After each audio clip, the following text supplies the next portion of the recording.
à vous qui m'écoutez, je vous souhaite la bienvenue dans Chronique ésotérique. J'ai créé ce podcast dans l'idée d'y rassembler toutes les informations qui me semblent utiles et justes lorsque l'on s'éveille à une spiritualité consciente.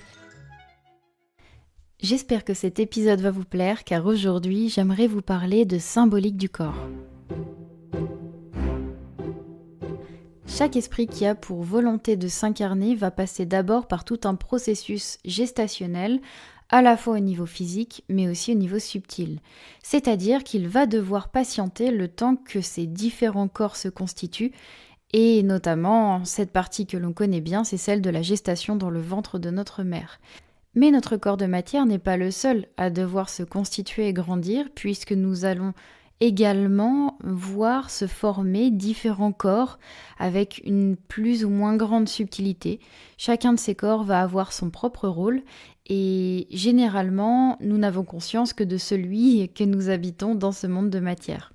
Aussi, notre esprit va comme constituer une forme de matrice dans une dimension invisible qui va permettre à chacun des corps d'extraire l'information qui va le constituer et qui finalement va donner toutes ses caractéristiques à la personnalité que va incarner l'esprit lors de son expérience incarnationnelle. Chacun de ces corps est relié l'un à l'autre.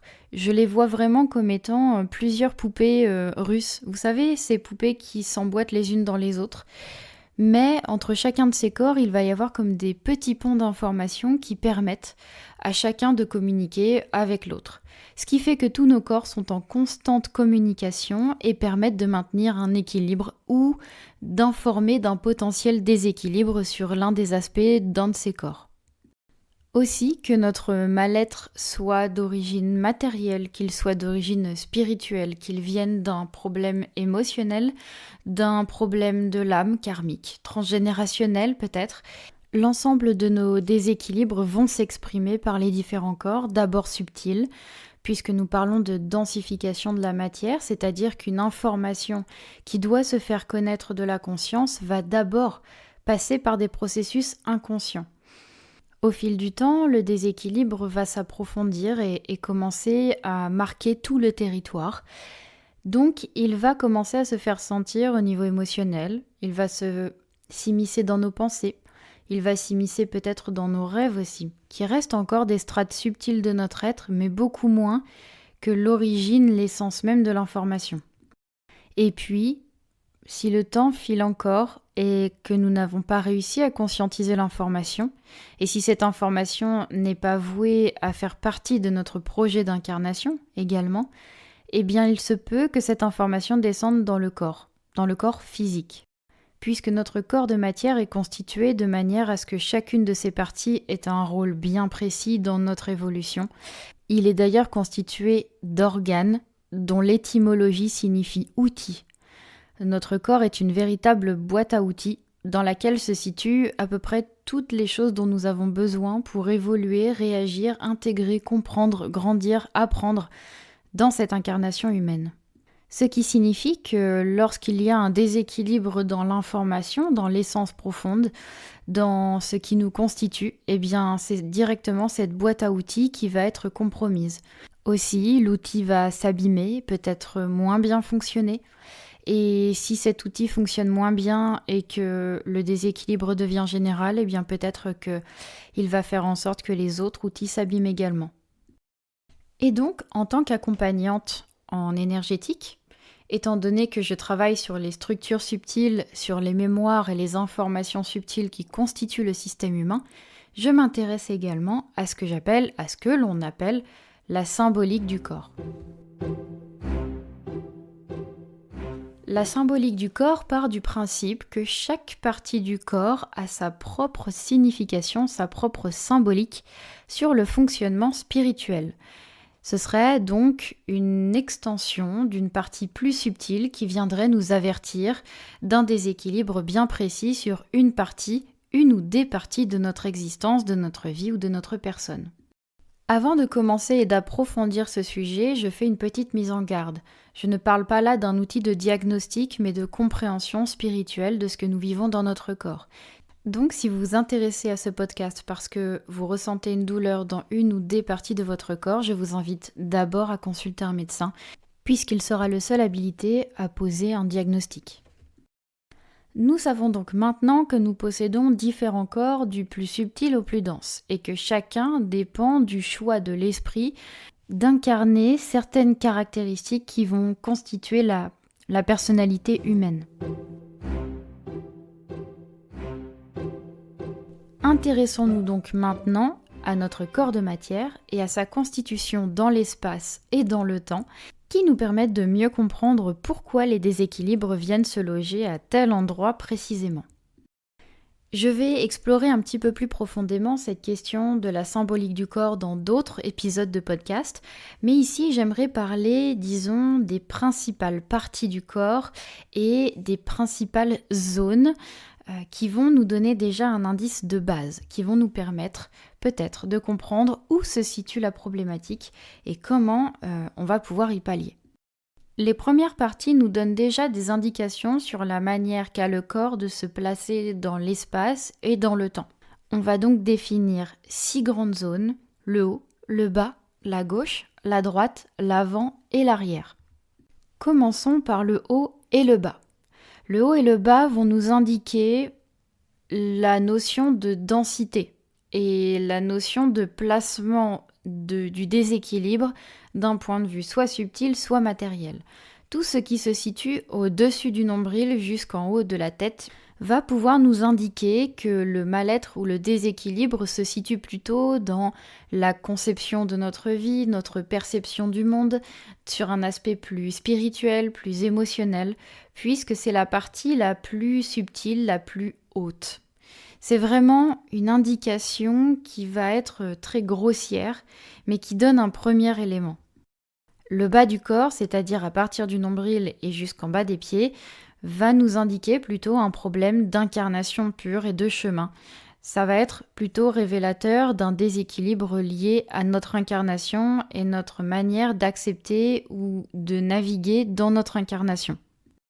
Donc le haut, c'est plutôt spirituel, philosophique, émotionnel. Le bas, c'est plutôt incarnationnel, notre entourage, notre chemin, nos projets. La gauche et la droite vont plutôt nous informer sur un lien au féminin ou au masculin, mais aussi sur les polarités, positives ou négatives. Aussi, la gauche va plutôt être reliée au féminin et à notre aspect introspectif, mais aussi à la manière dont on va intégrer une information de l'extérieur en soi. Tandis que la droite va plutôt nous indiquer un lien avec le masculin, potentiellement avec le père, mais aussi dans le faire, F-A-I-R-E, c'est-à-dire dans la manière dont nous allons agir dans notre environnement. Sachez en tout cas que plus vous vous rapprochez de la colonne vertébrale, plus l'information sera centrale, c'est-à-dire concernera votre individualité dans son fonctionnement. Cependant, plus le mal-être se situe sur l'extérieur de votre corps, et potentiellement l'organe le plus extérieur qui est la peau, plus ça vous renseignera sur votre manière d'appréhender le monde extérieur. Plus ça aura un lien avec l'entourage, la manière dont vous interagissez avec le monde à l'extérieur de vous-même. L'avant et l'arrière vont cependant nous indiquer un placement dans le temps. Et là, on va parler d'un placement dans le temps de notre esprit. Est-ce que vous êtes constamment dans la projection vers le futur ? Est-ce que votre inconfort vient du fait d'envisager l'avenir ?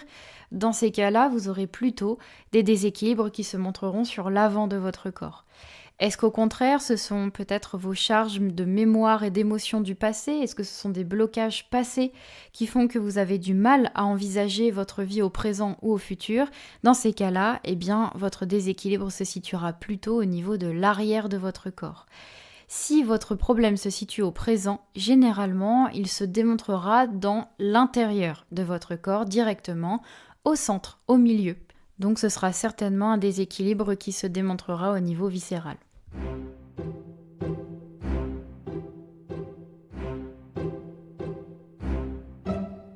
Passons maintenant aux grandes parties du corps, c'est-à-dire les membres du corps, ce qui constitue de manière large votre corps humain. Donc là, on va parler de la tête, du cou, des bras, du buste, du dos, du ventre, des jambes, des pieds. Et l'élément qui est pour moi le plus important dans cette thématique, c'est que vous compreniez d'abord à quoi sert cette partie du corps dans votre fonctionnement biologique pour transposer ce rôle dans une définition beaucoup plus symbolique. C'est-à-dire que, commençons par la tête. Votre tête, c'est votre zone à penser, c'est votre zone à organiser. C'est grâce à votre tête que vous mettez en mots ou en pensée ce que vous vivez au quotidien ou ce que vous souhaitez dire à quelqu'un. C'est aussi par votre tête que vous allez faire entrer la nourriture. Donc, c'est aussi la substance, l'information que vous allez choisir d'intégrer dans votre système. C'est la zone de l'ouïe, de l'olfaction, du goût, mais aussi du regard. Quel regard vous posez sur le monde? De quoi vous vous nourrissez? Qu'est-ce que vous acceptez d'entendre ou pas? Mais c'est aussi la zone de connexion à une information plus subtile qui sera intellectualisée.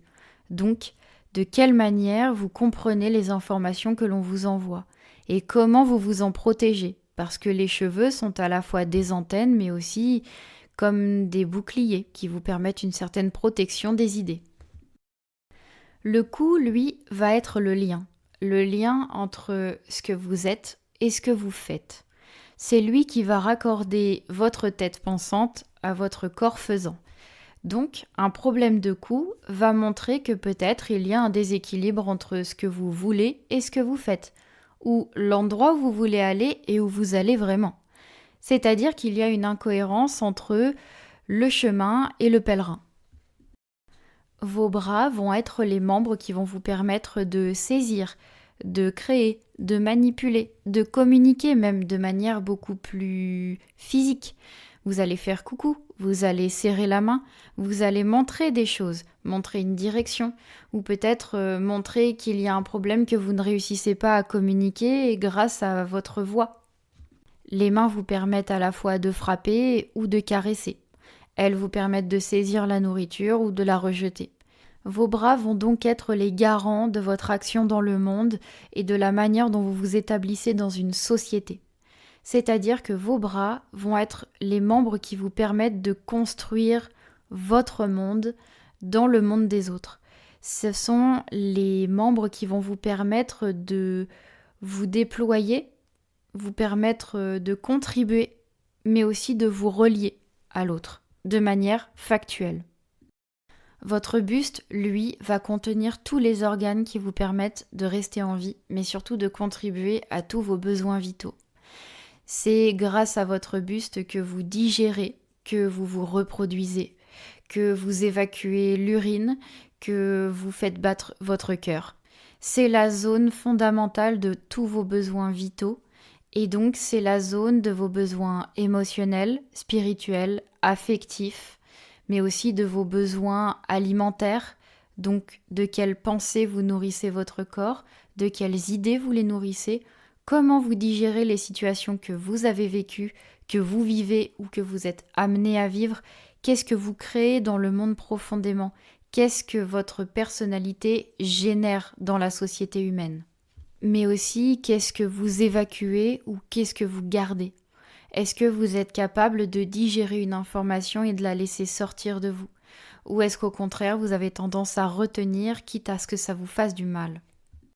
Les jambes, elles, vont être celles qui vous permettent de naviguer dans l'espace. C'est elles qui vont vous faire aller en arrière ou aller de l'avant. C'est elles qui vont vous permettre de tourner en rond ou de marcher droit. C'est elles qui vont vous permettre de vous asseoir ou au contraire de vous tenir debout. Elles sont les organes de transmission de l'information et de la volonté jusqu'à vos pieds. Et l'information va passer par une partie du corps très importante notamment, qui est le genou, c'est-à-dire comment je me place parmi le nous, parmi la communauté. Quelle place je prends dans ce monde? Quelle place je prends dans cette société? Et le pied, lui, va nous parler de notre place sur la terre, dans la nature. Quel lien avons-nous avec la terre-mère? Quelle énergie recueillons-nous de ce monde d'une intense richesse? Est-ce que je me sens faire partie de cette planète ou est-ce que, au contraire, je la fuis? Est-ce que je suis prête? Est-ce que je suis prêt à aller de l'avant et parcourir ce chemin en étant bien en moi-même? Ou est-ce qu'au contraire, je préfère rester immobile, rester sur place, quitte à rester rêveur pendant des années jusqu'à la fin de ma vie?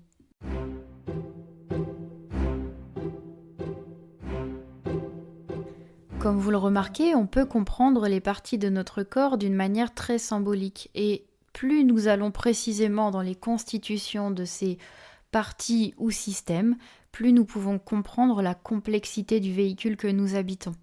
Je vous communiquerai de manière beaucoup plus précise des éléments liés à la symbolique du corps, mais aussi à la symbolique des maladies dans de nouveaux podcasts. Mais je voulais déjà vous partager cette compréhension du corps parce qu'il me semble que si nous avons déjà ces bases-là, nous sommes plus à même de comprendre la logique qui se cache derrière cette symbolique du corps. Parce que le but, c'est que vous puissiez comprendre pourquoi votre corps manifeste cette douleur ou ce symptôme sans avoir à ouvrir un livre de symbolique du corps. Parce que vous êtes tout à fait capable de vous connecter à votre corps, de comprendre à quoi sert cette partie qui est malade ou déséquilibrée, et peut-être ce qu'elle veut vous dire. Alors à quel point cette compréhension du corps est pertinente? Eh bien, elle est pertinente à partir du moment où on ne s'accroche pas exclusivement à ça pour comprendre un mal-être. Je vous ai fait une petite mise en garde au départ de ce podcast et qui est très sérieuse. Consultez un médecin, faites vos examens d'imagerie, faites examiner votre corps, car il n'y a qu'en sachant ce que vous avez que vous pourrez peut-être poser un regard symbolique sur ce mal qui vous atteint. Cet outil est un outil de complément. Cet outil permet de savoir vers quoi s'orienter pour pouvoir éventuellement pallier à ce déséquilibre qui est en nous. Parce que le corps a évidemment besoin d'être accompagné et d'être soigné. Mais il n'y a qu'en comprenant pourquoi notre système a mis en place ce déséquilibre bien visible que l'on peut y pallier de manière durable. Qu'est-ce qui en vous est suffisamment blessé pour pouvoir faire naître un déséquilibre corporel? Est-ce qu'il y a éventuellement une raison spirituelle ou émotionnelle? Ou est-ce qu'au contraire, c'est une anomalie de votre corps, génétique, héréditaire? Qu'est-ce qu'il y a à voir dans le transgénérationnel? Qu'est-ce que vos ancêtres vous ont légué? Comprendre son corps, c'est comprendre ce pourquoi nous sommes sur Terre et comment nous pouvons peut-être apporter un petit peu plus de confort à cette expérience. Dans le cadre de maladies incurables, de maladies chroniques, ça peut également nous permettre de comprendre ce que nous sommes venus travailler dans cette incarnation, ce que nous sommes venus expérimenter. Peut-être un lien avec notre famille, peut-être une réparation de quelque chose qui date d'il y a longtemps. Ne considérez pas la maladie comme une punition. Elle est là parce qu'elle a quelque chose à vous dire, parce que votre âme a quelque chose à vous dire, peut-être parce que vous avez un rôle à jouer dans votre généalogie. Donc, ne culpabilisez pas de ce que vous avez en vous, de ce que vous êtes en vous, mais peut-être poser un regard beaucoup plus spirituel, poser un regard peut-être plus bienveillant envers vous-même, en essayant de comprendre ce pourquoi c'est là aujourd'hui et de quelle manière vous pouvez vous réconforter. Je parle de la symbolique du corps par le prisme de la maladie ou du déséquilibre, mais votre corps va aussi vous aider à réaliser des choses dans votre expérience. C'est-à-dire que un corps équilibré, c'est un corps qui va pouvoir contribuer activement à la création, à la réalisation de nos idées. Aussi, si vous avez envie de réaliser, de construire, de façonner des choses, sachez que en fortifiant la partie de votre corps qui va servir à ça, vous pourrez alors faciliter, catalyser le processus. Vous voulez faire un métier de l'artisanat et réaliser une création d'entreprise, développer peut-être la force dans vos bras et développer la force dans vos jambes. Vous voulez au contraire peut-être faire un métier plus intellectuel avec une certaine clarté d'esprit. Prenez soin de votre tête, de votre système nerveux. Et vous avez peut-être besoin d'accompagner ou envie d'accompagner des personnes dans leur gestion émotionnelle. Prenez soin de vos intestins. En soi, il est nécessaire de prendre soin de chacune des parties, mais il est aussi nécessaire de comprendre que peut-être, parfois, nous allons plutôt nous tourner vers un système plutôt qu'un autre parce que nous sentons intuitivement que c'est celui-ci qui est le plus actif dans cette phase de notre vie. Aussi, comprendre son corps, c'est à la fois pallier à certains déséquilibres, mais aussi créer notre futur, tout en étant pleinement présent en soi, maintenant. J'ai remarqué quelque chose ces derniers temps, quelque chose que j'aurais dû remarquer depuis bien longtemps. Eh bien, c'est tout simplement le fait que plus vous activez votre corps, plus vous le rendez mouvant, plus vous activez des systèmes beaucoup plus subtils. Tous les canaux énergétiques, tous les courants du corps, toutes les structures subtiles dépendent du mouvement. Toute la vie est mouvement. Plus vous faites bouger votre corps, plus vous permettez à vos corps subtils de rester eux aussi en bonne santé. Donc, adaptez à votre constitution physique, adaptez à qui vous êtes, adaptez peut-être à vos difficultés ou à vos facilités, mais faites en sorte que votre corps puisse bouger le plus possible. Et que vous soyez en accord ou en désaccord avec certaines de ces parties, rappelez-vous que c'est lui qui vous porte et que c'est lui qui vous permet de vivre toutes ces joies, tous ces moments incroyables, et que c'est lui aussi qui vous emmène sur ce chemin que vous avez choisi ou non, mais qui en tout cas sera riche d'enseignements, riche d'amour, riche d'amitié, riche de jolies choses à voir et d'importantes choses à apprendre. Prenez soin de vous et à tout bientôt dans un nouveau podcast.